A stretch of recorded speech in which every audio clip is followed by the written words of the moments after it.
Well, matter of fact, when we first got started, the Yardbird rub was something that came out of a cooking class that Randy and I had taken, and in the class you had to make your own rub, and they kind of gave you a little place to start from, and then a little bit of this, and it kind of gave you measurements, and we put something together just out of the blue. It was like, well, I like that and I like that, and put it together, and afterwards, like, well, that's pretty good. So we played with it, and it was a chicken rub, and so over the years, we would kind of pull it out and try it, and it wouldn't do very well, and it just turns out that we're not very good chicken cooks. It wasn't the rub, it was the cook. But and then 3 years ago, we were doing, Randy particularly was doing a lot of barbecue vending, roadside stuff, and he wanted something with our name on it that he could maybe put there, and someone would grab a bottle of rub. And it was the only real recipe that we had.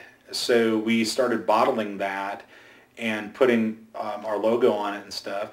And right before I did that, I did some research, and I found out that it's not inexpensive to start something like that. And so we wanted to do it on a small enough scale that in the end, if no one bought it, we had some great gifts for people, but we didn't want to invest thousands of dollars. So I sent out even before we started, I sent out samples to people across the country that I'd met through some barbecue forums.